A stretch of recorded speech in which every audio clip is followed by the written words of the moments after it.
NACDL is the association of the nation's criminal defense bar.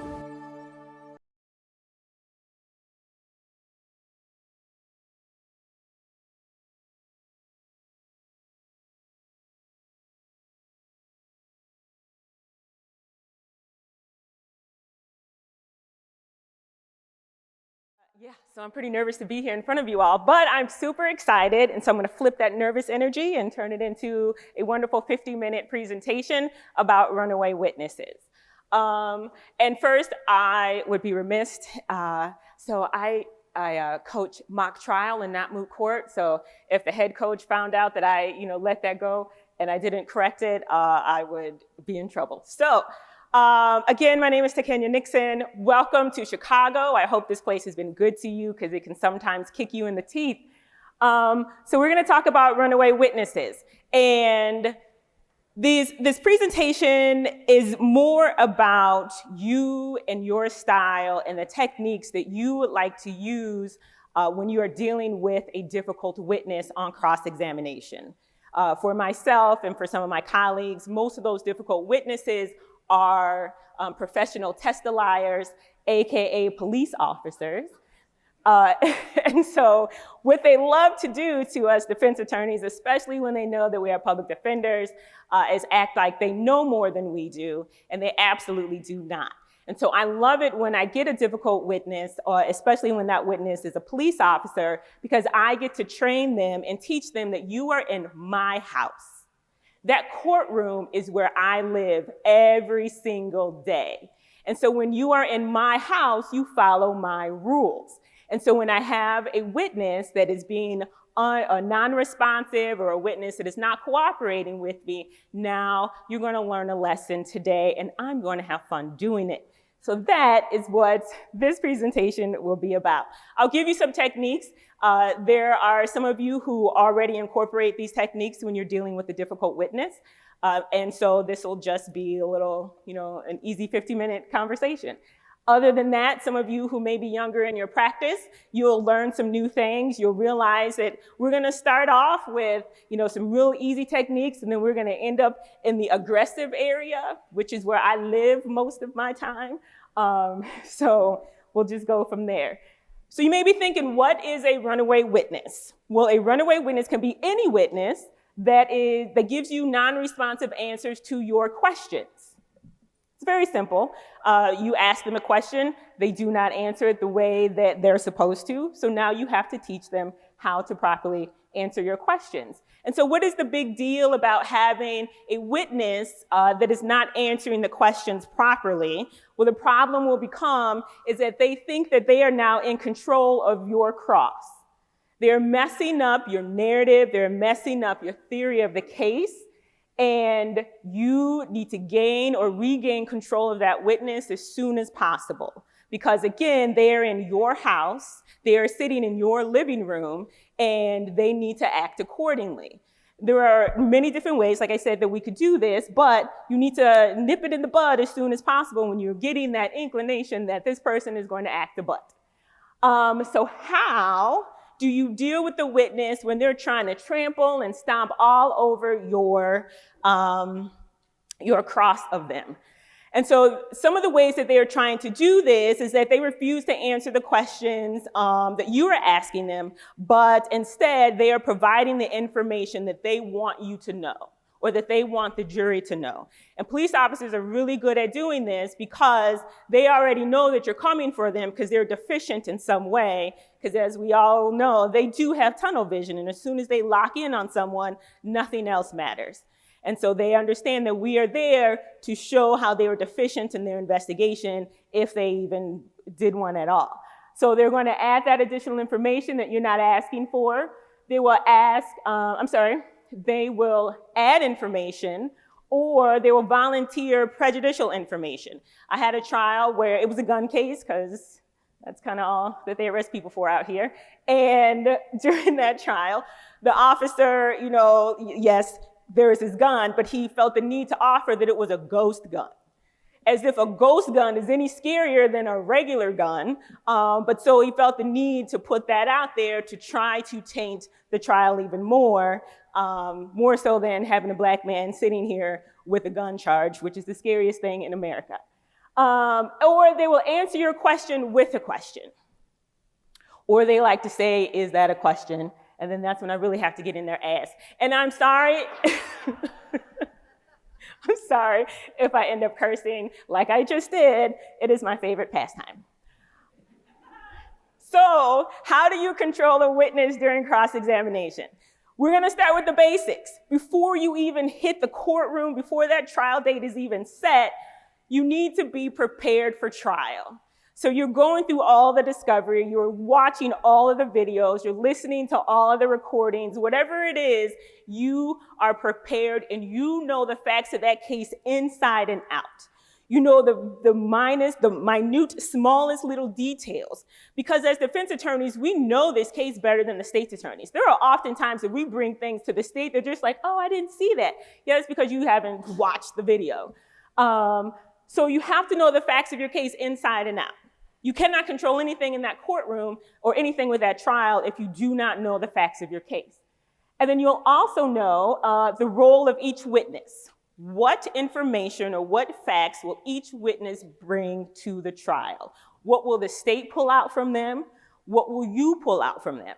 You want to anticipate, and that's the beautiful thing about being a defense attorney, is that we anticipate everything that the state is going to do. We are like a multi-dimensional person when we are going to trial. We think of every possible scenario, whereas prosecutors do not. They are one-track-minded individuals. They see, these are my elements, and this is all that I have to prove, and these are the things that I have to prove it. That is not how we operate. That is why we are better litigators. And so you want to make sure that you know the role of each witness and what they will bring to trial, and then be prepared to impeach. We had a wonderful segment yesterday about impeachment and how it's a sensual seduction. So I am not going to go into impeachment, but impeachment is fun. I absolutely love it because when you sit there and you lie to me in my face, listen, now I'm going to have to teach you again. So be prepared to impeach. Also, control of the courtroom. So like I told you, that is my house. And it doesn't matter if this is a courtroom that I've been in for 2 or so years, or if it's a brand new courtroom and I've never been before the judge. The well of that courtroom, when I'm at trial, is where I am most comfortable and at home. That is where I live. And so you want to make sure that you are in control of the well of that courtroom every minute of that trial. Before it even starts, when those potential jurors walk into the room and they see you standing there and they see your partner and they see the client standing there, you are poised, you are confident, your shoulders are back, your head is up, because in your mind, you have already won this case. And that is the energy that you want to project every time that you're in the courtroom. And so you want to make sure that when you walk into the well of the courtroom, whether it's to question the veneer or to give your opening statement or to cross a witness, you want to make sure that you walk into that courtroom with confidence. You've already surveyed the area. You know you're not going to bump into any tables. You wear the shoes that you're most comfortable in. Mine happen to be 5 inches high. And you own it.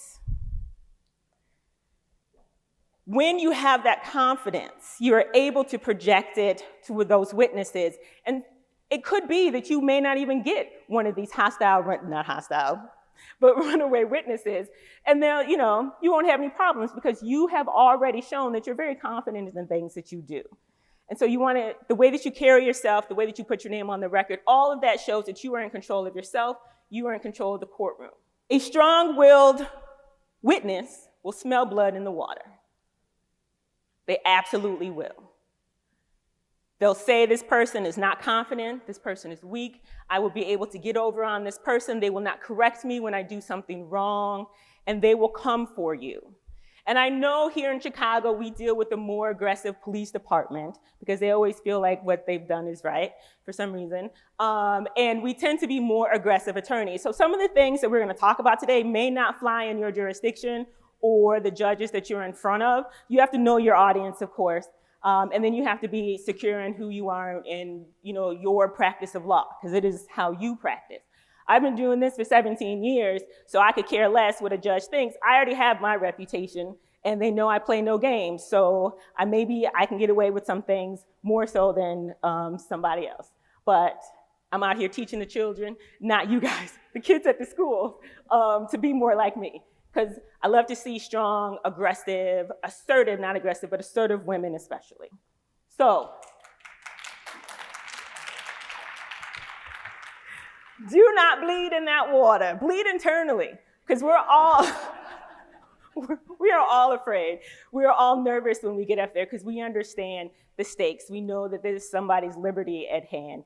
And so we are taking this very seriously. So everybody understands that you are nervous, but don't show fear. Nervous and fear are two different things. You are never afraid. You can be nervous, that's fine, but you are never scared. So now you know that you have a runaway witness. What are you going to do with that? There are a lot of things that you could do, but first let's discuss things that you do not do, because that list is a little shorter. And we're going to start with the first one, which is the most important one. Do not ask the judge for help. We do not look at mommy and daddy who's sitting on that bench and say, please, can you instruct the witness to just answer yes or no? Absolutely not. Again, that shows that you are afraid of that witness, and that witness is going to internalize that, and they're going to be like, haha, I got you. And they're going to continue to act an ass the entire time throughout their cross-examination. And so you do not ask mommy and daddy, AKA the judge, for help. This is your cross. And the problem with asking them for help could be that the judge could give you a response that makes you look like a fool. You know, like, I think the witness is answering the question. Or ask a better question, maybe you'll get the answer that you're looking for. And so you don't want to be chastised while you're standing there in front of a jury and you have this witness up there that's acting a butt. So don't ask them for help. If the judge steps in and offers their help on their own, that's fine. Don't shut it down. You did not ask for it. You just may be in front of a judge who has no time for games. Like, we're here, we have to do this trial, you're going to act accordingly, and so just answer the question. When that happens, you just show deference to the court. You wait until the judge is finished chastising the witness. And then you look at the witness and you ask the question again. Or you can ask them, do you need me to restate the question or re-ask the question? And sometimes they'll say yes. And then you just ask the question again. It's okay when the judge steps in on their own. It is not okay when you ask for help.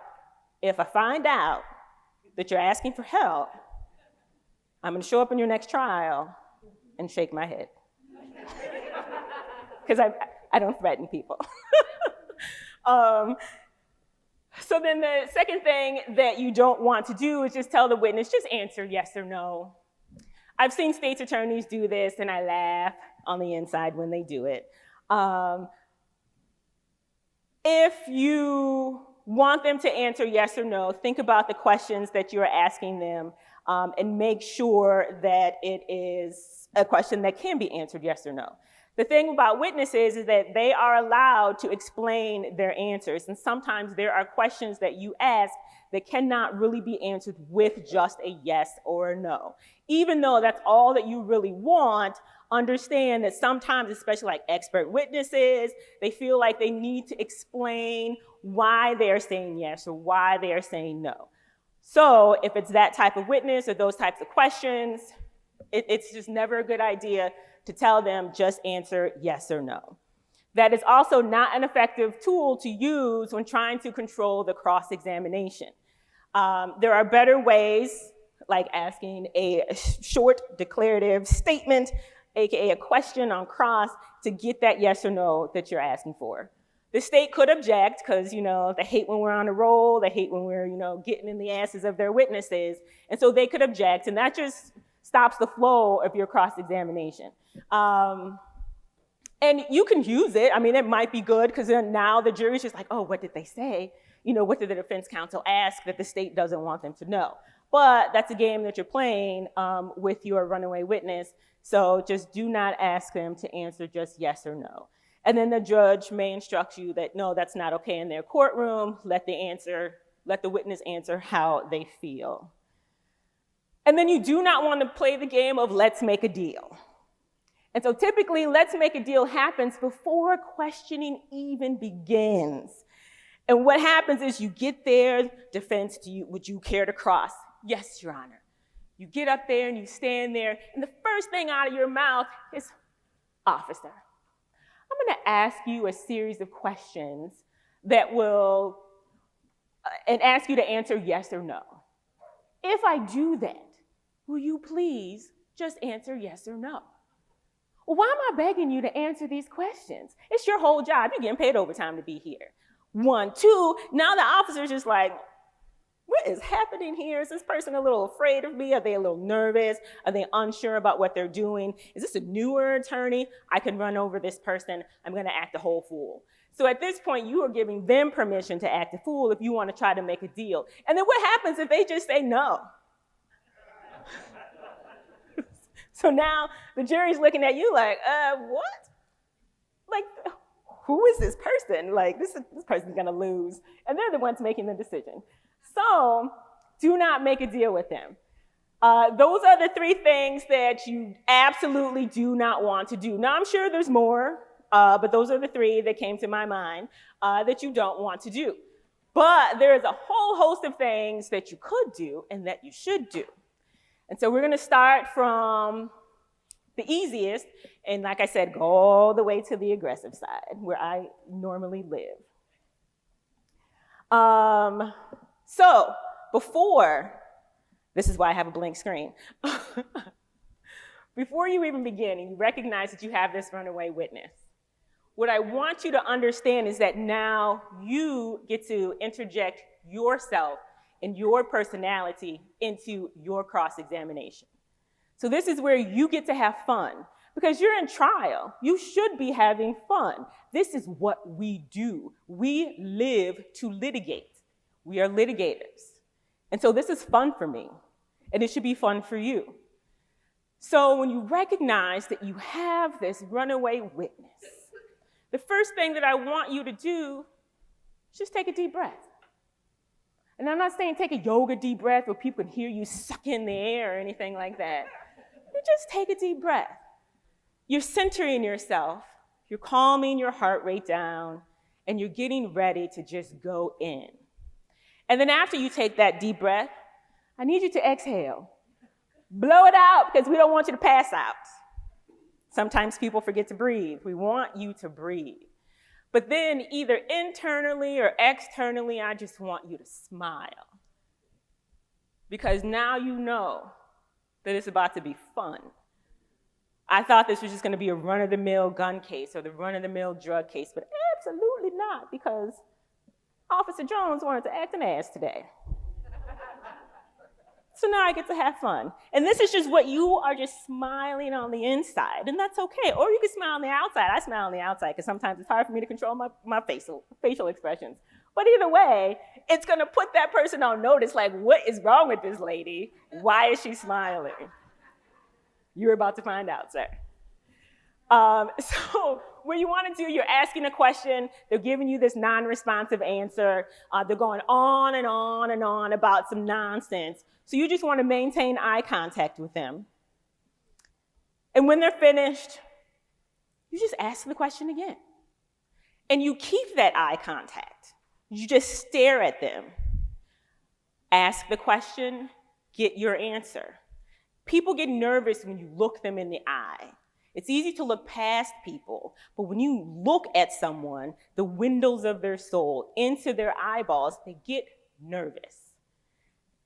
You are showing that you are not nervous because you are choosing to look at that person. And you are saying to them, answer my damn question. And chances are they will. So that's one very soft, very easy technique that you could use. Another technique is to vary your tone. I have what I call my mama's voice. Mama voice does not always come out.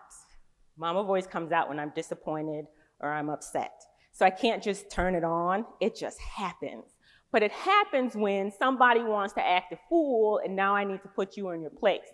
And so I do recognize that my mama voice is lower in pitch, it's slower, And when I talk slower, I move slower. And then I might get a little tilt in my head when I'm asking you the question as well, because I want you to understand that you have upset me. And so I need you to just answer the question. And you can use the lower tone, speaking slower, at the same time that you are looking at them. Because now they know, like, ooh, because everybody has been chastised, everyone has disappointed their mother at some point in time in their life.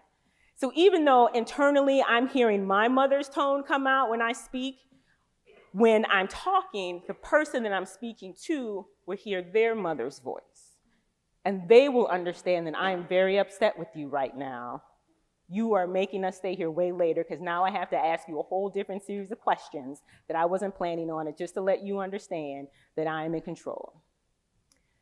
And so when you speak slower, you are articulating every single word that you're using, and the person understands, and hopefully at that point, they will comply.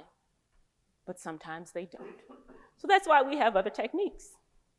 And each technique will build upon each other. You can use them all together. You can use some of them, or do whatever you want. Change the position of your body. So in some jurisdictions, you have to stand behind a podium, a lectern, or a table. But if you can actually make use of the well and you can move about and everything, which I love, then where you start to question the witness doesn't have to be where you finish questioning the witness. So most times I get up, and the state's attorneys have used this table that sits high. It's like a high top, but it's long. So they want to put all their pieces of paper there and all of their exhibits.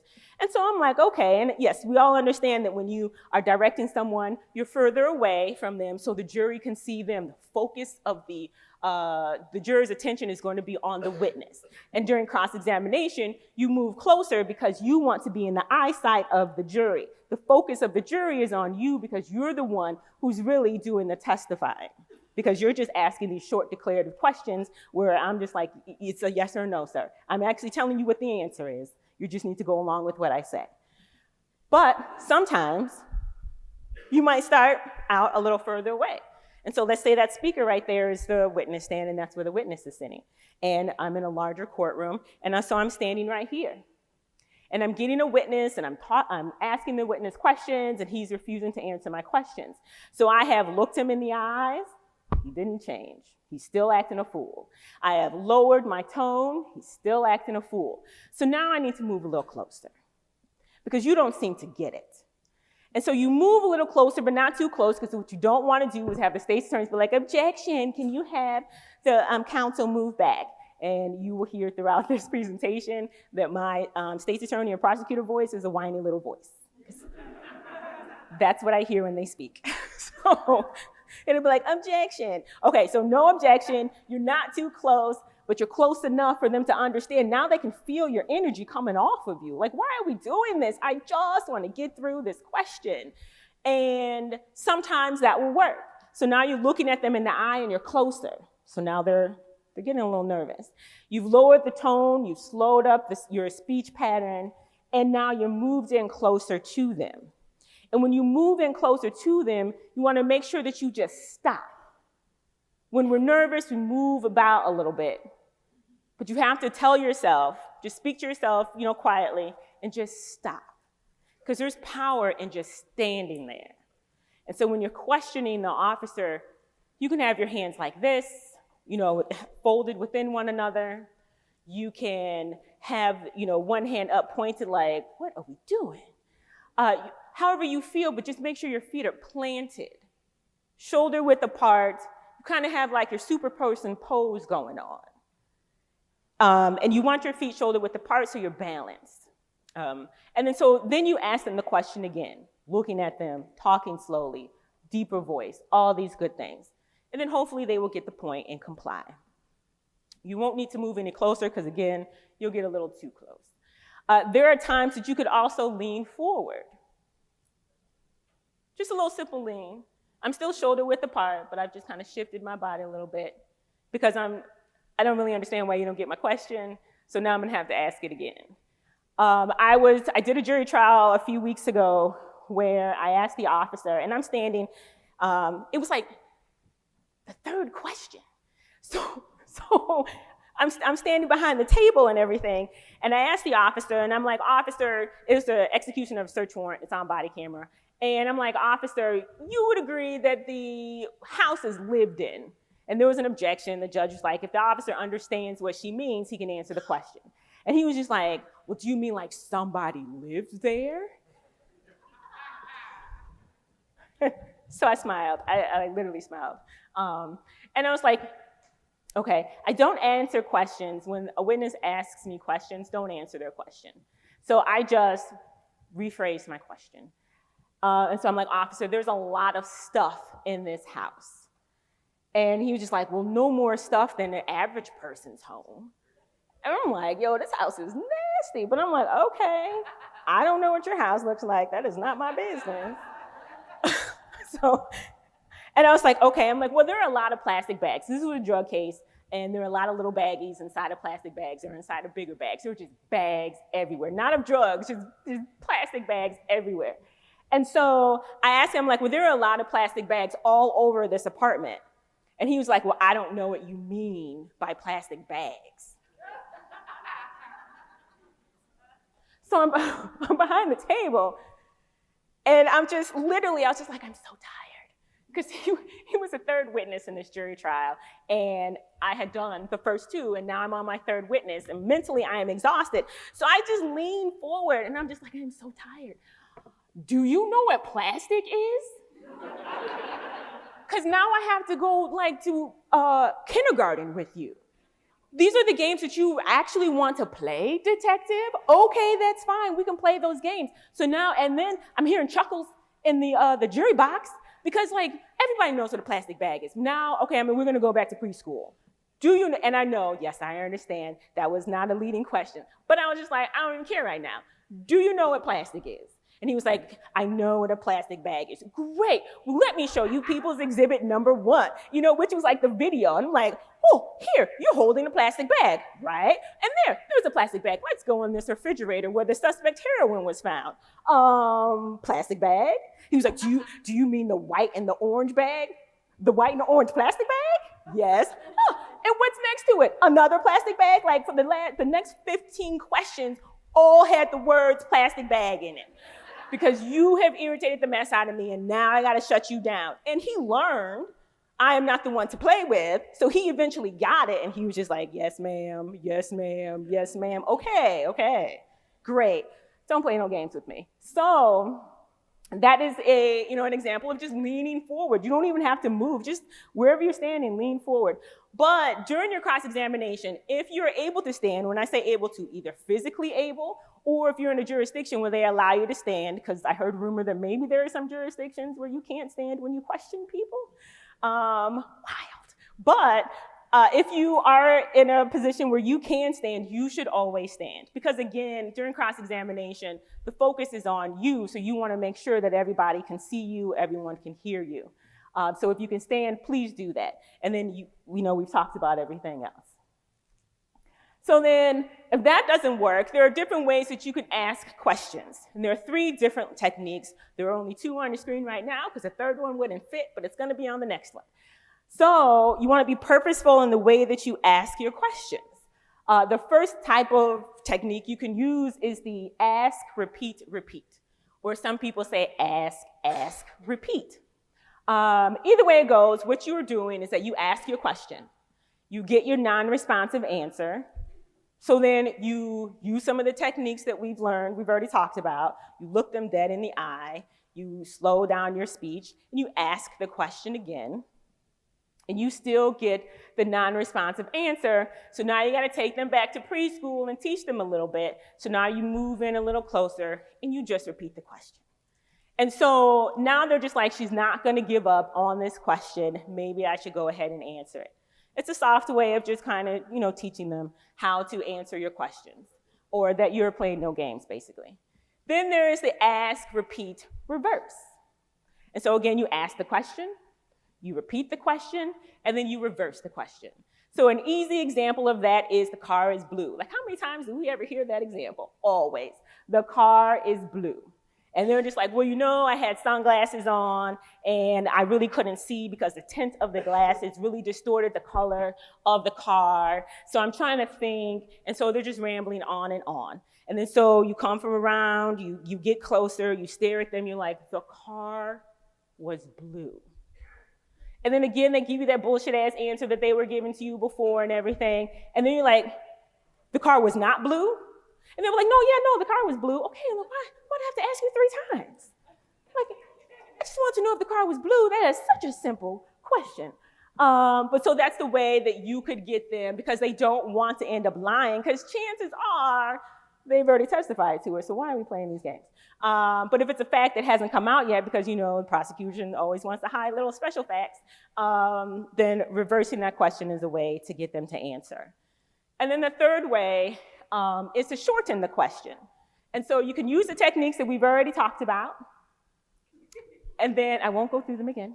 And then you just shorten, each time you ask a question, you just take words out. Not the important words, but you just take out a couple of words. So the first question is the car was blue. And they give you that same stupid answer talking about they had on sunglasses and they really couldn't see. Then car, blue. So now you know I'm talking about the car and I'm talking about the color. And then you're just like, blue. You know, and then hopefully they're just like, yeah, okay, I want to go home. Like, why are we doing this? So those are 3 different techniques that you could use when you're asking questions and people don't want to respond appropriately. And then so another thing, listen, I do this in my own personal life when I'm just like, what are we talking about? Using titles when you are addressing a witness. So most times when you use a title, you're being respectful. You know, like sir, ma'am, detective, officer, doctor, all these good things. But sometimes if you use it and you vary your tone a little bit, it's not so respectful, especially when they say something stupid and you're just like, ma'am. You know, and you use your face. I love to use my whole body when I'm in trial to get people to like really feel, to get the jury to really feel what I'm feeling and understand like that was foolishness. And so you can just be like, officer. You know, throw your hands up, officer. And then so the officer knows, okay, let me stop playing these games. I love to play games. So typically when you're addressing someone using a title, it's showing them respect, but if you just change it up a little bit, it's just showing like, we can't play these games. And so again, that's just a really subtle tool that you could use in order to try to control or regain control of your witness. And then so we're gonna move over to the aggressive techniques. And so they're still running. They're still running. You know, they don't understand that I get up every day and I work out, so I'm gonna run right along with you. This is a sport, I get it, fine. So they wanna run, and so now you may have to do or be a little aggressive with your techniques. And again, this is the place where I live. I love this place. So let's keep going. I'm gonna stop talking about what I love. So sometimes the witness is giving you an answer and you just interrupt them because it's foolishness. And so I was wearing sunglasses and I really couldn't see. The sun was in my eyes, sir. And you just stop them in their tracks.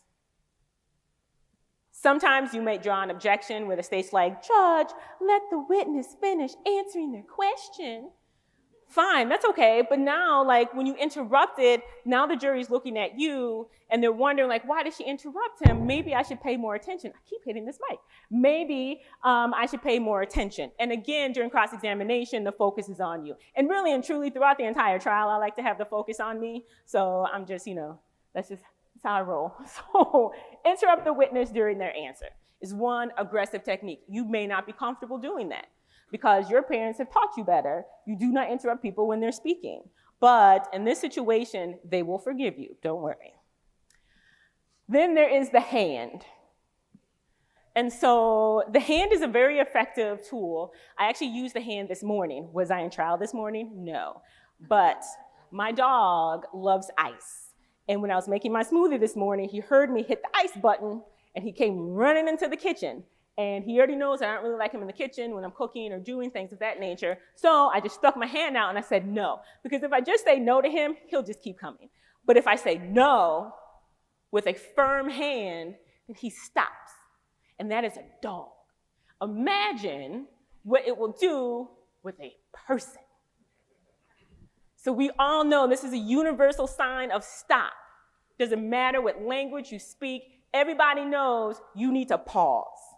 And so if you're saying something silly and I just put my hands up and I say, sir, and it's a strong hand. It's not a scary hand. It's not a hand down by your waist or anything like, I don't really know if I can pull this off. You absolutely can pull this off. I'm doing it now. It's second nature. Just pause. It's not a high five. This is too high. It's like you're asking a question. You want permission. Can I speak now? No. Pause. That's it. 9 times out of 10, that witness is going to stop talking. And then you ask your question again. And like I said, the other techniques can be used in conjunction with the hand. I really like the hand because you don't have to move with it. You just, sir. And then another technique is the sit down. This is mad disrespectful. The next two are I haven't done this. I have a colleague who has. I have not lived in this realm because this is a little disrespectful. But you have the witness and they're not answering your question. They're just going on and on and on. And so you just go back to your table and you sit. And you just kind of look. You could even just lean in with your partner or your client because your client's going to be like, the fuck are you doing? I'm sorry. And you just kind of let them know, like, listen, their answer is just stupid and I'm just not here for it right now. Hopefully they're going to stop talking once they realize, like, I'm sitting. And then the judge is also like, why did she just sit down? The prosecution's going to be like, do I stand? Is she finished? I don't know what's happening. And then the jury's going to be like, why did she just sit? And guess what is happening? The jury is no longer paying attention to the witness. So now they have no idea what this person is saying because, again, the focus is now on me and what I'm doing. And so that is a technique that has multiple purposes. But like I said, I haven't lived here. I haven't been this disrespectful. But once they're finished, then you just get up and you ask the question again. You know, the judge might be like, counselor, are you finished? No, judge, no, thank you. And then you just start going again. You re-ask the question. And then, hopefully they'll be like, oh, maybe I should answer it right this time. Yeah, maybe you should. The CLE verification code for this program is AVL299.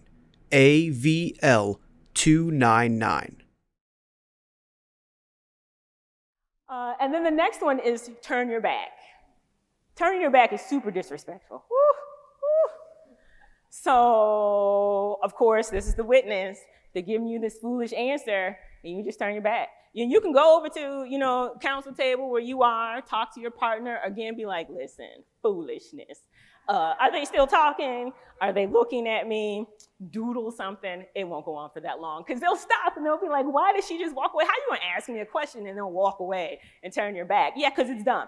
Stop giving me this foolish answer and just answer the question, please.